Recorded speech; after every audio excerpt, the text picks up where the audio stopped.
नमस्कार, एक 24 में आपका बहुत बहुत स्वागत है। देखिए, महागठबंधन में टूट पड़ चुकी है। मुकेश सहनी बैकफुट पर आ चुके हैं। लगातार उनके कार्यकर्ता समर्थक प्रत्याशी जो है अब मुकेश सहनी का हाथ छोड़ रहे थे। देखिए, स्पष्ट तरीके से आप इस बात को समझ लीजिए कि कुछ दिन पहले ही मुकेश सहनी ने कहा था कि यह स्पष्ट है कि महागठबंधन के सरकार में डिप्टी सीएम अगर कोई बनेगा तो मैं बनूंगा, एक मल्लाह समाज का बेटा बनेगा। मैं सीएम का ख्वाब नहीं देखता, लेकिन मैं डिप्टी सीएम का ख्वाब जरूर देखता हूं, क्योंकि मैं एक मल्लाह सहनी निषाद समाज से आता हूं।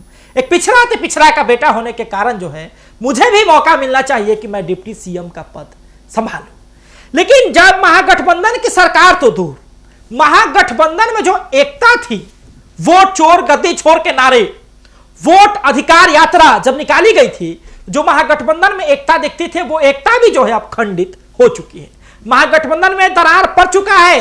सारी पार्टियां जो है अपनी अपनी तैयारी कर रही है। देखिए ना, महागठबंधन जहां पर राष्ट्रीय जनता दल तेजस्वी यादव, वीआईपी विकासशील इंसान पार्टी मुकेश सहनी के साथ साथ जो है कई बड़ी पार्टियां, जिसमें कांग्रेस, सीपीआई, सीपीएम, माले और कई बड़ी बड़ी पार्टियां जो है इस महागठबंधन में शामिल थी। लेकिन दिक्कत होता यही ना, गांव घर में आपने एक कहावत सुनी होगी कि ज्यादा जोगी मठ गुजार।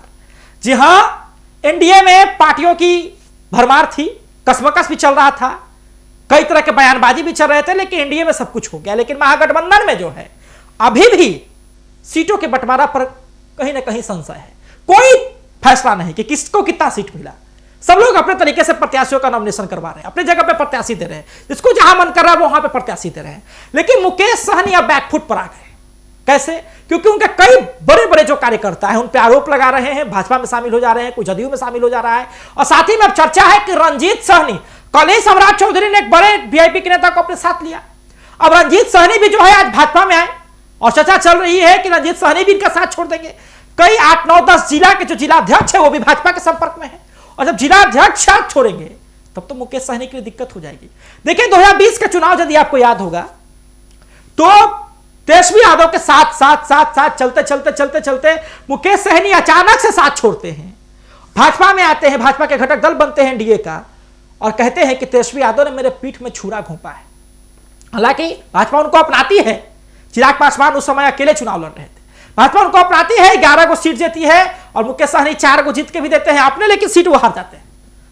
मुकेश सहनी खुद ही जो है अपना सिमरी बख्तियारपुर से राजद कैंडिडेट सलाउद्दीन के खिलाफ जो चुनाव लड़े थे वो खुद अपना सीट हार जाते हैं। लेकिन फिर भी मुकेश सहनी को जो है बड़ी जिम्मेदारी दी जाती है, मंत्री भी बनाया जाता है मुकेश सहनी को। और मुकेश सहनी जो बड़ा मंत्रालय मांगने के चक्कर में थे वो तो नहीं मिला, लेकिन मुकेश सहनी को मंत्री बनाया गया था।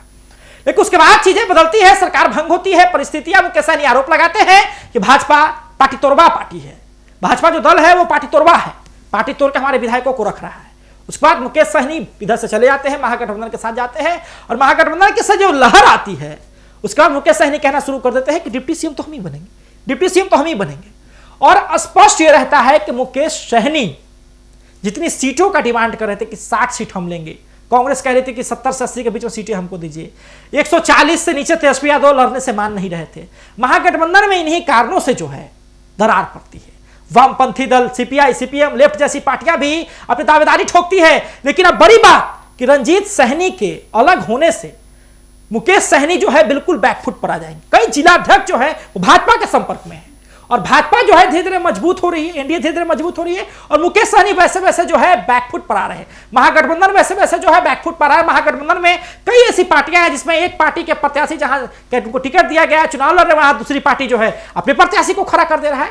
तो ये सब चीजें जो है चल रही है। लेकिन देखना दिलचस्प होगा कि मुकेश सहनी इन सब परिस्थितियों से कैसे निकल पाते हैं, क्या सन ऑफ मल्लाह जो है इस बड़ी कड़ी का कोई उपाय ढूंढ पाएंगे। देखते रहे 24। धन्यवाद।